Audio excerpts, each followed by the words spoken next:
Welcome to Season 3 of SkillCast, the podcast by the London Organisation of Skills Development. I'm Nurbanu, I'm your host. I'm beyond excited to kick off another season of powerful insights, real conversations and game-changing skills. This season, we're leveling up, bringing you deeper conversations with experts and visionaries who are redefining success. From mindset shifts to must-have skills, we're unpacking what it really takes to stay ahead in an ever-evolving world. So if you're ready to learn, grow, and be inspired, you're in the right place. Let's get started.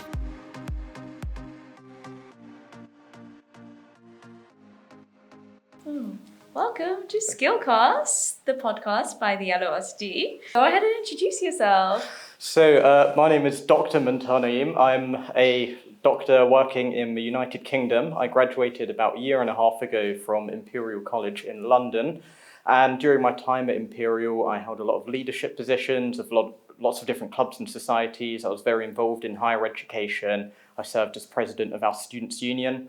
That's me. I've got the clinical side, doctor work, a bit of leadership, interested in research, interested in just higher education in general. Okay, so what type of research are you into? It's very medical focused research. So I did... What speciality? Cancer. Okay, so oncology. The oncology, yeah. So that was something I did in medical school as well. I started. So I did a bachelor's alongside my main medical degree. So I took some time out doing research in the field of liver cancer, looking at different drug interactions, and then I got to publish that, go to conferences. And then since then, I just carried on the research side because I enjoyed it. And now more recently, I've been switching to medical education research. So I'm currently studying and doing a med ed degree alongside my clinical work. And then in the future, I want to kind of pursue that as a pathway. Like lecturing and teaching? Yeah, literally teaching, lecturing, all of that stuff. Because in a way, it kind of combines a lot of previous work I did. Back when I was in medical school, I was really involved with teaching, academic societies, and then my role on the students' union when I was basically a member of staff almost, sitting in the faculty, part of the higher education kind of institute. When I left that role, I was like, I really want to continue this on. So then that's why I'm pursuing this degree now. And yeah, who knows where it might take me in the future. Yeah, that sounds... I feel like you did medicine, but then you've also realized it is actually teaching that you have an interest in, but you also have an interest in medicine. So being able to combine both sounds like a good next step, I guess, because you never know what the future holds, and maybe you might go deeper and deeper and might end up being like a top professor or something. Who knows? At the moment, it's like I'm just taking all these different things I love doing and just trying to find a way to kind of smush it all together, making it work. So yeah, I'm trying to like blend it all together. But the great thing, about medicine is that you can do that. There's lots of different kind of angles that you can take it. It's not all about clinical work. Yeah, so I have a few friends that did medicine and then they actually realized they don't really like being a doctor anymore. So they ended up going into law. But now they practice law, but they don't just practice the specialty law they practice, it's medical law. Yeah. Which made sense because you could combine both together. So yeah, there's a lot of money there. A lot of money there. A lot, yeah. Doctors always getting sued. There's lots of different cases going on in the medical profession. So how did you fall into medicine? Was it just kind of like our family members, a doctor, or were you new generation of medicine? No, so my dad is a GP and a doctor, but if anything, he was the opposite. He tried to tell me, don't go into medicine, find something else to do. Yeah. But for me, so it was quite gradual, and it was more like closing doors, and then I realized what doors were still open. So I was always very sciencey. I knew I loved science. And then over time, I realized I loved biology. Physics, less so, less for me. The math side, less so. Chemistry's all right, but not amazing. So then I knew biology. And so then that already started to narrow my doors. And the thing about medicine I loved was the diagnostic side of things. So if someone comes in complaining of, chest pain, your job is to figure out what's going on. And I love that. It's almost like a murder mystery type element to it. Hopefully, they're not actually dead, but like an alive version where they come in, you're trying to figure out what's going on here. And then, you have the science side, you have that side, and then you also have the people side. And I love the communication side where you get to meet people from literally all different walks of life coming in. And I just love that. I love communicating, talking, getting to know people, and especially getting to know people like when they're at their most vulnerable as well. I always found that like a real privilege. And so, especially when you see them get better as well. That's the best bit, literally. You know, so I did some work experience at like local hospitals, in a hospice, and then even in a nursing home as well.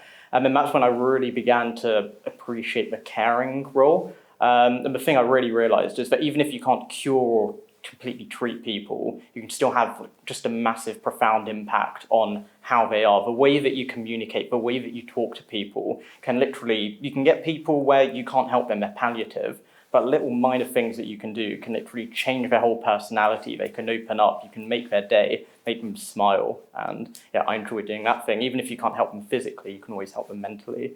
So yeah, that's some things about why I love medicine. Okay, so you hear these things about what makes a good doctor, because there's so many doctors out there and they say, okay, he's a really good doctor. Oh, but he's not, but over her, but she's not very good. What do people mean by that? And how can people tell what makes a good doctor? So like, here's the thing. Every doctor goes to medical school, and pretty much all medical schools are all fairly standardized, right? Like it has to be. You have to make sure that the people you're training have the clinical acumen and the actual knowledge in order to be able to treat people. I think the one thing I've massively found is communication is really, really key. And I think some people are very naturally gifted at it, and some people work on it a lot. And I think that that's where the massive difference is. So for example, like when I'm on the wards, I remember being told, oh, this patient and their relatives are really angry and upset. They don't know what's going on. And you go and speak to them, and you just spend like 5-10 minutes and you just talk to them, explain what's going on, break things down in like a really simple way. And having that like open and transparent communication is, suddenly they go from absolutely hating your guts to absolutely loving you, and suddenly you're their favorite doctor in the world. So I feel like communication is really key. And I'd say that communication is just as important as all of the clinical acumen and the actual medicine and the science that you learn at university. I think communication is the key skill. And I think that's not just true for medicine. I think that's true for life in general, in just about every field. Communication is key, and it's a life hack. And what about feelings? As a doctor, do you ever get like a gut feeling about something, or you kind of just, like, I don't know, your intuition just tells you like what you think that person has or what's going on? Because there are some doctors that kind of have that it sounds quite pseudoscience, but they can have that really healing effect. Like they can just feel like, okay, I didn't kind of just like feel this, like, okay, I think they're having some chest pains right now, but actually it's not really a chest pain. It could be something to do with a completely different, might be something to do with like a lung issue instead. Completely different anatomy. But they just kind of know. Is that really a thing? It is a thing. It is a thing. And the thing is, like, it's a thing where sometimes you'll look at a patient and so like, for example, when you do night shifts, it's kind of scary, because when, I think it was something like 2 weeks into starting work, freshly graduated from medical school, I was doing these night shifts. And on these night shifts, you're only called to see really sick, unwell emergency patients. And it's literally you and just like one other doctor, like a registrar, someone a bit more senior, who's off seeing their own patients. So basically you're covering like the whole hospital. You're seeing so many different people being called for chest pain, for coughing up blood, for this, that, and the other. And you do over time start to just develop this thing where you can just look at a patient and you can be like, okay, this person's actually unwell, or like, I'm actually really worried about this patient. And a lot of it comes with experience.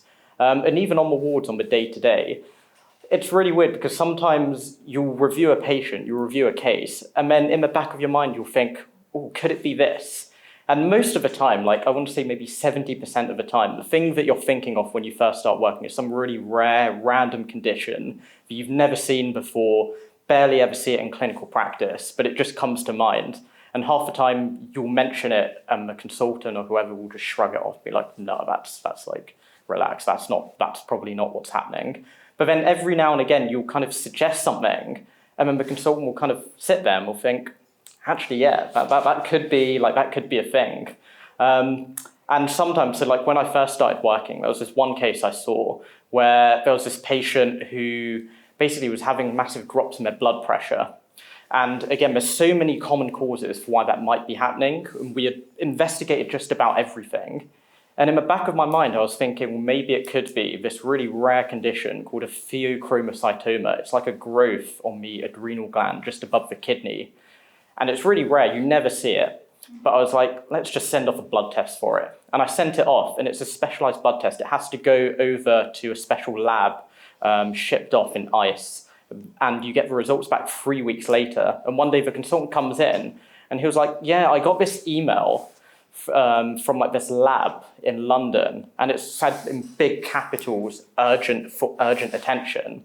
And this blood test had come back sky high. And so just like that, I had managed to diagnose this really random, rare condition I learned about in medical school on a real patient. And, consultants and all these other doctors and people didn't think it up.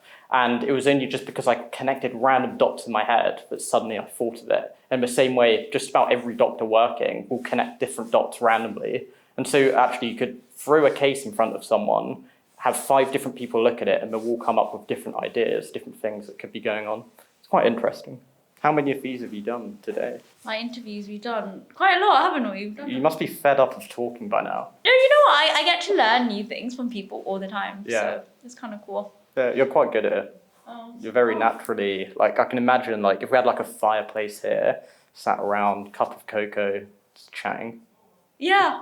I love to learn about other people's journeys and just things what they've been up to, what their innate skills are. And I can see that you're really passionate about what you do, but you're also very keen on exploring other fields as well. So being a bit of both.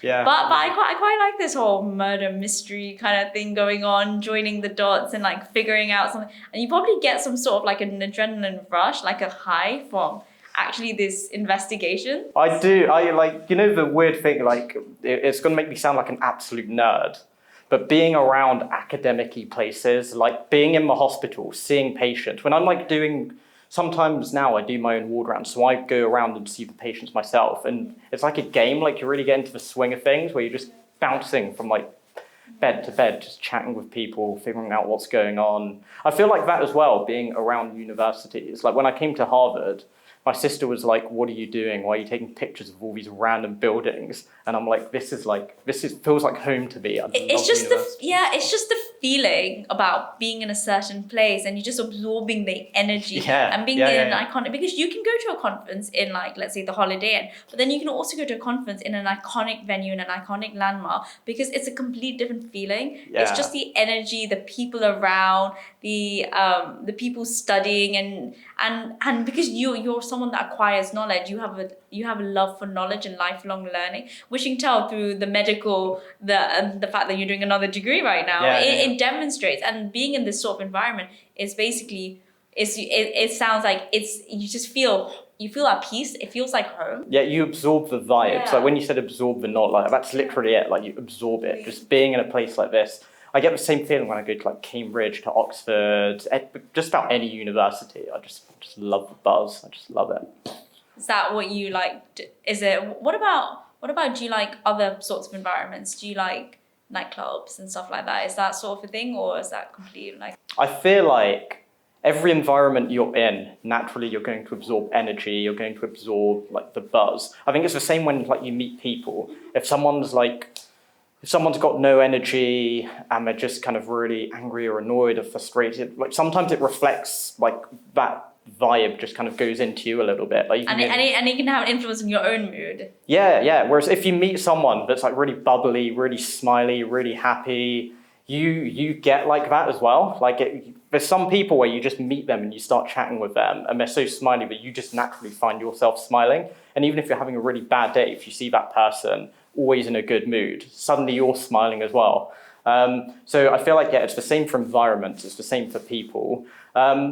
I get the most buzz around, like, I guess, familiarity. So places like universities, this feels like very familiar to me. And so I like that. It reminds me of my days in university, the work I did in like the SU, the faculty, etc.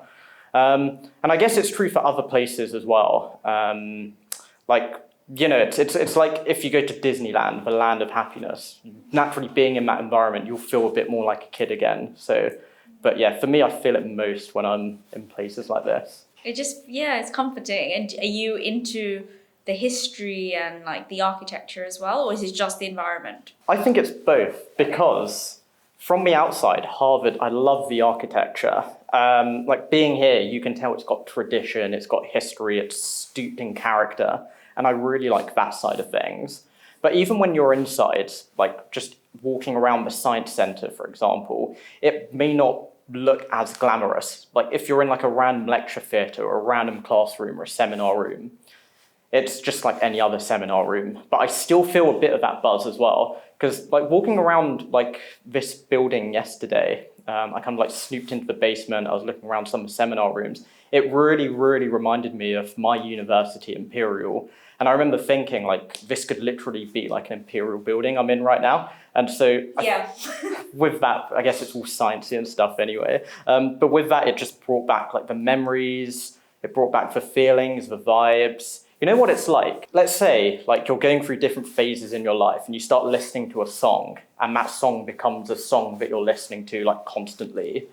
If you later, like a couple of years later, listen to that same song, it might, like there's a real phenomenon where it affects your mood because it reminds you back to what you were feeling at the time you were really into that song. So like if you're going through like a really low phase, a really depressed phase, you start listening to a certain song, like 5-6 years down the line, you can listen to that same song and it will just subconsciously remind you of that and it can start to affect your mood. And likewise, if it's like a happy song or associated with good memories, it will kind of bring those back as well. It's kind of like that, I guess. I think because you're associating your 5 senses to that particular feeling, to that particular situation, and that's why it's gone into your long-term memory. It's all about the sound, the taste that you had, the feeling, the energy. Like you've based, that's how you put it in the long term. Which completely makes sense. That's how nostalgia works as well. Like exactly. You can watch a film now and you can be like, this film is awful. But if it's a film that you loved back when you were like 5, 6, 7, 8 years old, and then you rewatch it, it brings back all these good memories, and then suddenly you're like, this is amazing, I love it. Yeah.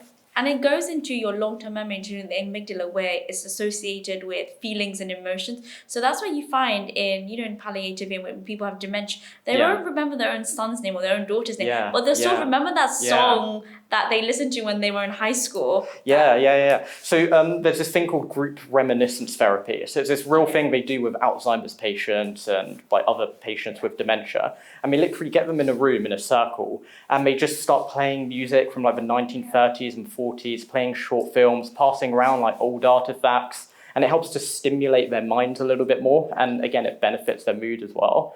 I always used to think like in like 50, 60 years time, our version will be like, they'll be playing SpongeBob and stuff, showing us TikTok. And, but like it really works. Like there's a lot of like science behind it. It's really interesting. Yeah, and there is real science. And I always tell people that I think the most powerful years of our life is from the ages of 3 until 20, I think it's 23. That is the most optimal when our brain waves are basically, when our neurons are actually at its highest optimum. So any memories that you keep between that age bracket are going to be the ones that stay with you later in life when you've forgotten how to even wash your dishes. Absolutely. So talk to me a little bit on a final note. Talk to me about when you've had a really you've had a really difficult situation at home, for example, or you've had an argument with a friend or someone that's really put you in a really low mood, but then you still have to go into work,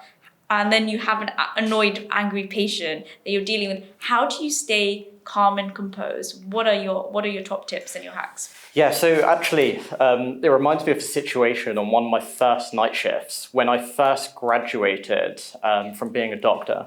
And so there's this thing called a medical emergency call, and it's a certain call that you put out when you feel like a patient's about to crash, their heart's about to stop working, they're about to die, basically. And when you get that bleep, so you have like pagers and it bleeps and it goes off, you stop everything that you're doing, you go straight to that location to help the patient.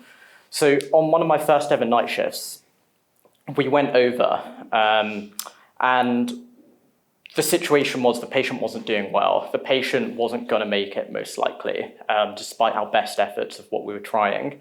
And so the registrar turned around to me and he said, listen, I need your help. can you call the family's next of kin? Can you call the patient's family? Tell them the patient's not going to make it. They need to come in now.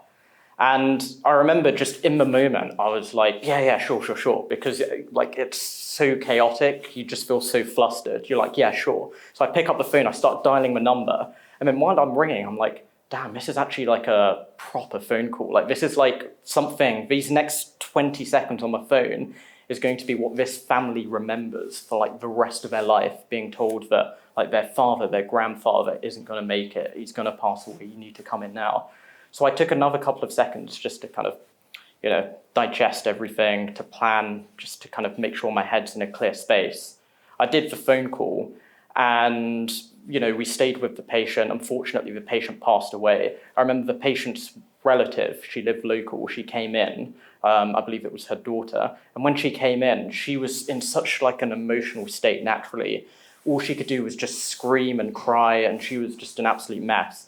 And again, I remember that really affected me. I found it like emotionally, like just really challenging just to see all of this, because obviously you think, that could be you, that could be like anyone, people that you know and love. And then straight after this situation's done and you've helped the patient like medically, you've declared them, that they're not going to make it, etc. You just kind of move on and you just go to see the next patient. You've got a big list of tasks. You just go to the next one. And I remember I just still felt like really emotional, and I was just like, damn, this is tough, this is challenging. And the next patient I remember was, again, like just a really angry, upset patient, because we'd spent so long at this medical emergency call. They were like, oh, I've had this pain for ages, no one's come to see me. The nurses were like, oh, we've been like bleeping you like 5-6 times, no one's coming, where have you been? And it's just like, at that point, you just feel so overwhelmed. You just want to be like, listen, I was at an emergency call, I'm really sorry, but like, this has to take priority. But in that moment, what I always found is taking a bit of time just for yourself. So just taking time out, just going into a side room, going into a quiet area, just taking some deep breaths, collecting yourself, and then with a clear head, just planning what you're going to do next. And I think that it's the same in life. Like if life is getting you down, just knowing that you can take 10 minutes, 10 days, whatever it might be, just to collect yourself, get into a clear headspace, and then pick yourself up and then keep going, as opposed to the opposite of saying, I'm going to be a hero, I'm going to push through, even though I know that I'm not in a good emotional state right now, I'm just going to go at it anyway. Because I think that in the long term, that's going to slow you down more, that's going to do more damage than taking the time to kind of relax, get in a good headspace, and then you can always keep making progress and accelerate and catch up later on.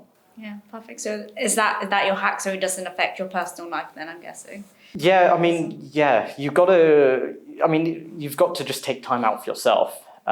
Even if it's just being at home and just taking a day away from studying, away from the books, just to watch films, just to, go see some friends, go out and about. It's just, you got to have some of that. Don't try to be a hero when you know that you're not feeling at your best. Amazing. Thank you so much for your advice, your thoughts, and having a chat with me. We've learned so much. I think it would definitely benefit our audience, especially both in medical professional and non-medical professional, in terms of the coping mechanisms that you use and just keeping that healthy work-life balance and that wealth for lifelong learning as well. So thanks for having me.